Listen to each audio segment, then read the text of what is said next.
আসসালামু আলাইকুম রহমতুল্লাহ। আমাদের যে মুরগিগুলো আছে অর্থাৎ আমাদের যে দেশি মুরগিগুলো খাঁচায় পালি সেগুলো আজকে আমরা খাঁচা থেকে আমাদের এই যে খামারে যে ঘরটা আছে মাটিতে আজকে ছেড়ে দিলাম।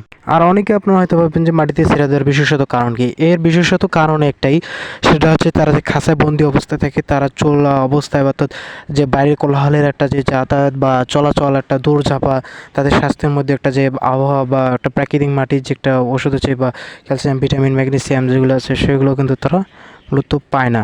সেজন্য তাদেরকে আমরা এইভাবে বাইরে বের করে দিই মাঝে মাঝে। তো আজকে আমি বের করে দিলাম এবং এর বিশেষত গুণগুলো আপনাদের কাছে তুলে ধরবো ইনশাআল্লাহ।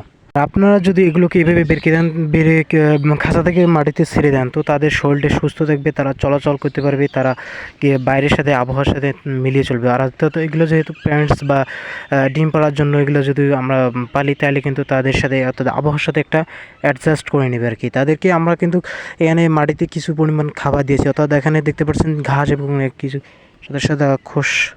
এই সাদা খোসাগুলো হচ্ছে রসুন, অর্থাৎ রসুন এবং পেঁয়াজের। আমাদের বাড়িতে আজকে মাংস রান্না হচ্ছে, সেই জন্য আজকে যেহেতু এগুলো বাঁচে তো এগুলো আমরা দিই। আমরা কোনো কিছু ফালানি দিই না, তাদেরকে খেতে দিই। আপনারা অনেকেই জানেন যে কাঁচা রসুন অর্থাৎ রসুন খেলে কিন্তু অনেক উপকারিতা হতে পারে। সেজন্য রসুনের সেলগুলো আমরা ফেলে না দিলাম, এর ব্যতিক্রম আমরা করবো না, কারণ এগুলো যদি মুরগিকে দিই তো প্রাকৃতিক অ্যান্টিবায়োটিক হিসেবে একটা কাজ করবে।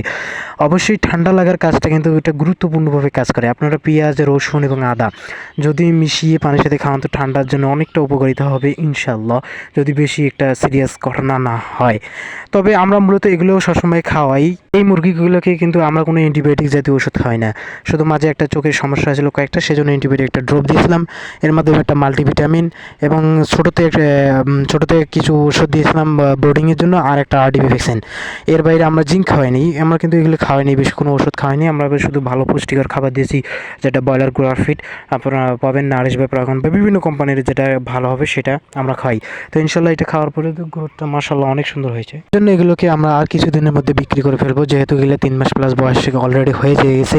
তো এদের বিক্রি এবং খাবার এবং লাভ কত হলো, খরচ কত হলো, সবগুলোই ডিটেলসে আপনাকে জানাবো। আর এর মধ্যে যে আপনাদেরকে আমি উপকারিতাটা বললাম, সেটা চলাচল ভালো হবে, তাদের শরীর সুস্থ ভালো থাকবে, ঠান্ডা কম লাগবে, তারা একে অপরকে চিনবে এবং ঠোকাঠুকিটা একটা কম হবে, শান্ত মাইন্ডে থাকবে তারা।